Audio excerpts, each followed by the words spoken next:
அனைவருக்கும் வணக்கம். ஒரு செய்தி ஒன்று சொல்லட்டுங்களா? நேத்து நைட்டு சென்னையில் இருக்கக்கூடிய மின்வாரிய தலைமையகத்தில் 2 பேர்கிட்ட இரவு 10 மணி வரைக்கும் விசாரணை போயிருக்கு. ஒருத்தவங்க வந்து ஆண், இன்னொருத்தவங்க வந்து பெண். 2 பேருமே மின்வாரியத்தில் வேலை பார்க்கக்கூடிய உயர் அதிகாரிகள். விசாரணையை யார் நடத்திருக்காங்க அப்படின்னு பார்த்தீங்கன்னா, சிந்தாதிரிப்பேட் காவல் நிலையத்தில் இருக்கக்கூடிய உயர் காவல் அதிகாரிகள் நடத்திருக்காங்க. இது இல்லாம லஞ்ச ஒழிப்பு துறையினரும் கூட இருந்திருக்காங்க. இது சம்பந்தமான தகவலை நீங்க அடுத்தடுத்து மீடியாவில் பார்ப்பீங்க. பட் என்ன நடந்திருக்கு அப்படிங்கிற விஷயத்த நான் உங்ககிட்ட சொல்லிடுறேன். ஷாக் ஆயிடுவீங்க.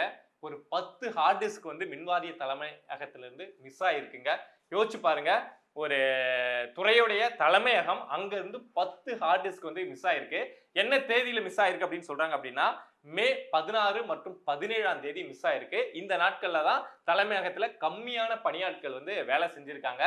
இந்த ஹார்ட் டிஸ்க் எல்லாம் எது சம்பந்தமான ஹார்ட் டிஸ்க் அப்படின்னு சொல்றாங்கன்னா, திமுக ஆட்சியில டெண்டர் விடப்பட்டிருக்கும்ல, நிறைய விஷயங்களுக்கு வந்து டெண்டர் விட்டுருப்பாங்கல்ல, ஸோ அது சம்பந்தமான டேட்டாஸ் இருக்கக்கூடிய ஹார்ட் டிஸ்க்கு. அப்புறம் வந்து இந்த டிரான்ஸ்ஃபார்மர் வாங்குறதுல திமுக வந்து நிறைய ஊழல் செஞ்சுட்டாங்க அப்படிங்கிற குற்றச்சாட்டு இப்போ கிடையாது, பல வருஷமா இருக்கு. செந்தில் பாலாஜி இருக்கப்பவே இந்த டிரான்ஸ்ஃபார்மர் வாங்குறதுல 1000 கோடி ரூபாய் ஊழல் செஞ்சிருக்காரு அப்படின்னு அறப்போர் இயக்கம் இன்னும் பேசிட்டு இருக்காங்கல்ல, ஸோ அது சம்பந்தமா டேட்டாஸ் இருக்கக்கூடிய ஹார்ட் டிஸ்க்கு. இது போக மின்சாரத்துறைக்கு நிலக்கரி வாங்குவாங்கல்ல, ஸோ இது சம்பந்தமா பேசக்கூடிய ஹார்ட் டிஸ்க் அப்படின்னு சொல்லிட்டு மொத்தம் 10 ஹார்ட் டிஸ்க்கு மிஸ் ஆயிருக்கு.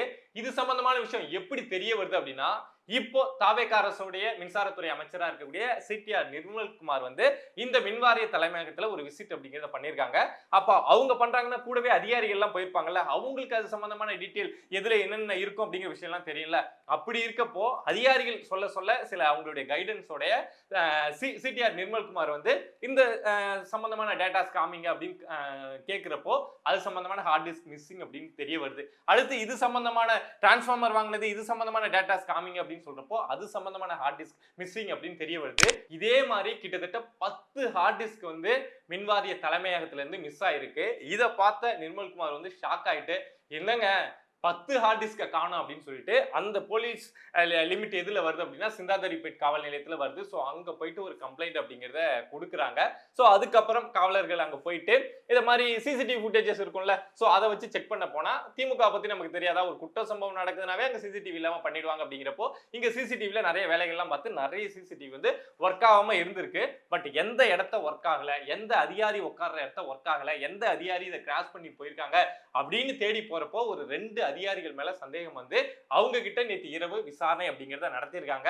விசாரணை நடத்திருக்காங்கன்னா சும்மா கூப்பிட்டு ரேண்டமாலாம் நீங்க 2 அதிகாரியை உயர் அதிகாரியை மின்வாரி துறையில வேலை பார்க்கறவங்கள நடத்த முடியாது. கிட்டத்தட்ட கன்ஃபார்ம் பண்ணிட்டா மட்டும்தான் நடத்த முடியும். அவங்க வழியா தான் அந்த ஹார்ட் டிஸ்க் மிஸ் ஆயிருக்கு அப்படிங்கிற விஷயத்த கன்ஃபார்ம் பண்ணா மட்டும்தான் நடத்த முடியும். அப்படி டவுட்டாலாம் நடத்துறீங்க அப்படின்னா அது கவர்மெண்ட் ஸ்ட்ரக்சர்ல தாவேகா அரசுக்கு ஒரு பெரிய பின்னடைவா போகும். ஸோ கிட்டத்தட்ட கன்ஃபார்ம் பண்ணி இந்த 2 அதிகாரிகள் வழியா தான் அந்த ஹார்ட் டிஸ்க் மிஸ் ஆயிருக்கு அப்படிங்கிறத கன்ஃபார்ம் பண்ணி தான் நேற்று இந்த விசாரணை அப்படிங்கிறத நடத்திருக்காங்க.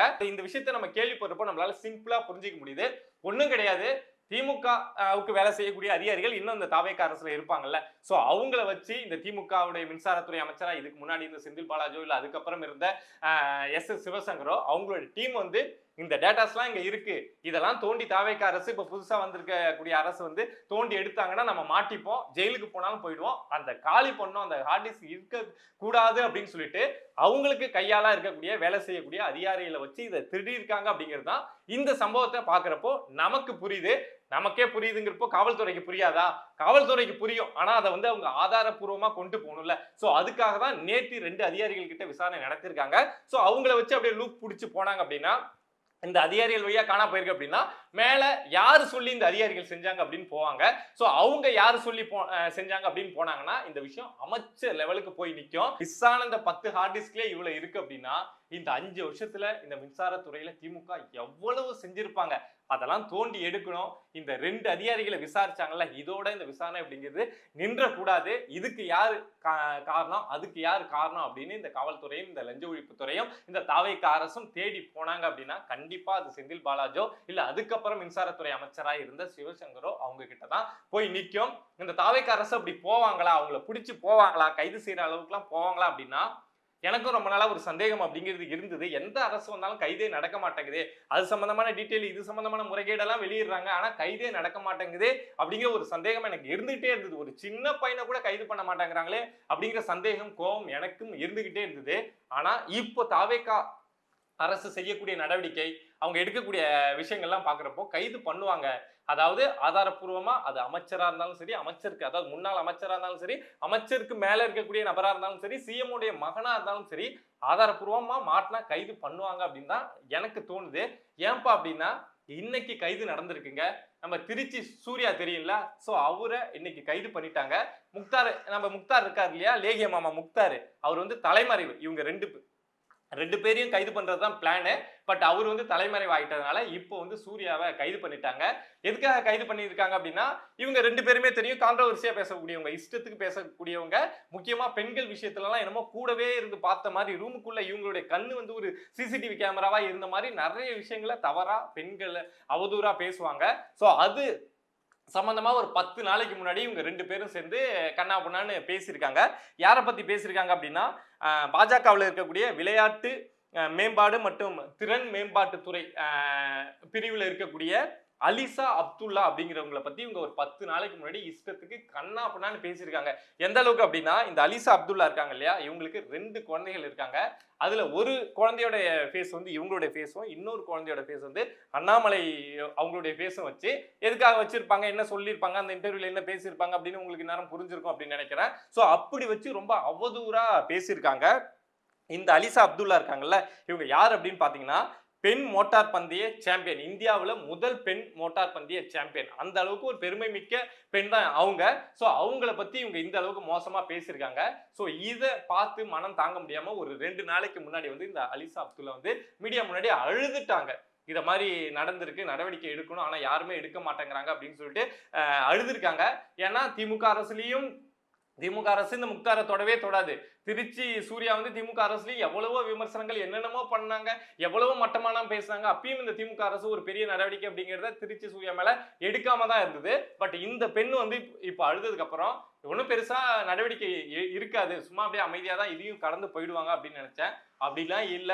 ஒரு பெண் பத்தி நீங்க அவதூறா பேசிட்டு இங்க வந்து ஜாலியெல்லாம் சுத்த முடியாது அப்படிங்கிற அடிப்படையில திருச்சி சூர்யாவை இன்னைக்கு காலையில கைது பண்ணியிருக்காங்க. முக்தார் வந்து தலைமறைவா இருக்காரு. சோ கூடிய சீக்கிரம் அவரையும் பிடிச்சி கைது பண்ணிடுவாங்க அப்படின்னு நினைக்கிறேன். இத மாதிரியான விஷயங்களை பாக்குறப்பதான் நமக்கு கொஞ்சம் நம்பிக்கை வருது. சரிப்பா, ஒரு பெண் வந்து மீடியா முன்னாடி அழுதாங்க, அவங்கள்ட்ட ஆதாரம் இருக்கு, இவங்க சொன்னது குற்றச்சாட்டு அவதூறு அப்படிங்கிற ஆதாரம் இருக்கு அப்படிங்கிறப்போ உடனடியா நடவடிக்கை எடுக்கிறாங்க, இந்த விஷயத்திலே நடவடிக்கை எடுக்கிறாங்க அப்படிங்கிறப்போ இத மாதிரியான விஷயங்கள் தொக்காலாம் இந்த திமுக அமைச்சர்கள் முன்னாள் அமைச்சர்கள்லாம் மாட்டினாங்க அப்படின்னா தாவேக அரசு சும்மா விட மாட்டாங்க அப்படிங்கிற ஒரு பெரிய நம்பிக்கை வருது. இதுல இன்னும் ஒரே ஒரு பாசிட்டிவான விஷயம் என்ன அப்படின்னா, அந்த கம்ப்ளைண்ட் கொடுத்த பெண்ணு வந்து அலிசா அப்துல்லா, அவங்க வந்து பாஜகவை சேர்ந்தவங்க.